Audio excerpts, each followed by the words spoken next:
कसे आहात? श्री स्वामी समर्थ. तर व्हिडिओला सुरुवात करते. आपण हळदी कुंकू हा सगळ्यांचाच आवडता विषय आहे, तुमच्यापासून ते माझ्यापर्यंत. आणि आता मी तुम्हाला सांगणार आहे की ह्या संक्रांतीला आपण कोणत्या वस्तू घरात आणू नये आणि कोणत्या आणाव्या, अखंड सौभाग्यवती राहण्यासाठी आपण काय करावे आणि कोणत्या वस्तू त्या खरेदी कराव्या हे मी तुमच्यासोबत शेअर करणार आहे. व्हिडिओला सुरुवात करूया. तर चला तर मग पहिली वस्तू तर आहे गजरा. गजरा हा सगळ्यांचाच आवडता आहे. मोगऱ्याचा गजरा असू दे, कोणत्याही फुलाचा गजरा असू दे, पण तो सगळ्याच महिलांना गजरा हा आवडतोच. तर एक एक महिला बघा, एक एक भागात तर रोज एक एक महिला तर रोज गजरा घालतात. गजरा जरी नसेल तरी ते एखादं फूल तरी वेणीमध्ये घालतच असतात.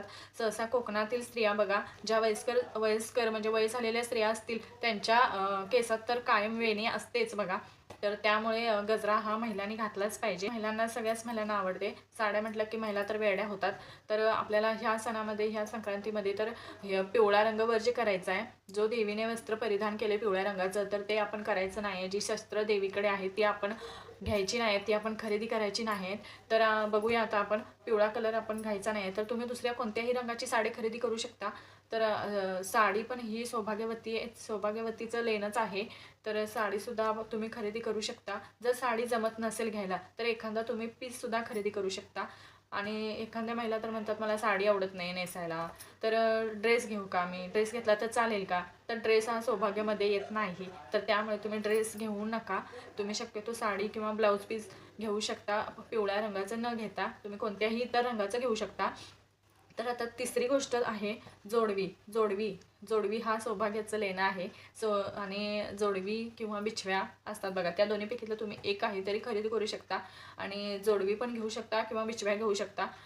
मग तुमच्यावर लेणं आहे बघा. महिलांना मेहंदी, गजरा, हळदी, कुंकू ह्या गोष्टी ना म्हणजे आपोआपच त्यांचं अट्रॅक्टिव्ह असतात त्यामुळे महिलांना हे सगळं आवडत असतं.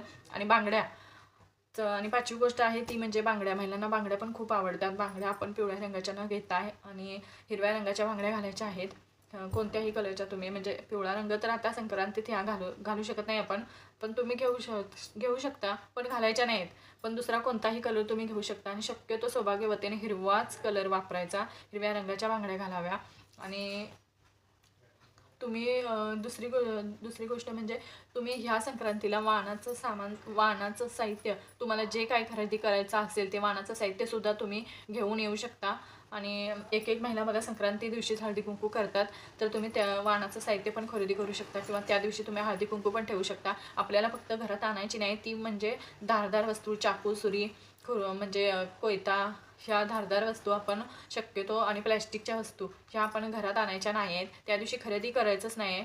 म्हणजे हळदी कुंकू तुम्ही वाणाचं सामान आणू शकता संक्रांतीला. आणि हळदी कुंकू तुम्ही रथसप्तमीपर्यंत कधीही हळदी कुंकू केलं तरी चालतं. त्यामुळे तुम्ही त्या दिवशी करा किंवा वाणाचं सामान तुम्ही त्या दिवशी आणू शकता किंवा नंतरही आणू शकता, तुमच्यावर डिपेंड आहे ते. आणि म्हणजे तुम्ही हळदी कुंकू पण त्या दिवशी खरेदी केलेले चांगलं असतं, म्हणून मी तुम्हाला सांगते. तर तुमच्यावर डिपेंड आहे. तर तुम्ही फक्त काय खरेदी करायचं नाही, आपल्याला धारदार वस्तू खरेदी करायच्या नाही आहेत आपल्याला. आणि ह्या सगळ्या गोष्टी आपण ज्या खरेदी करतोय त्या आपण पहिल्यांदा देवीसमोर ठेवायच्या, देवासमोर. आणि हळदी कुंकू व्हायचं, मनोभावे पाया पडायचं. आणि मगच त्या आपण वस्तू म्हणजे घालू शकतो, वजे करू शकतो आपण घालायच्या आहेत त्या वस्तू. तर चला तर इथंच व्हिडिओ थांबवते मी. आणि आवडला असेल तर लाईक करा, शेअर करा, कमेंट करा आणि सबस्क्राईब करायला विसरू नका. चला, झालेली सेवा महाराजांच्या चरणी रुजू करते आणि बाय बाय.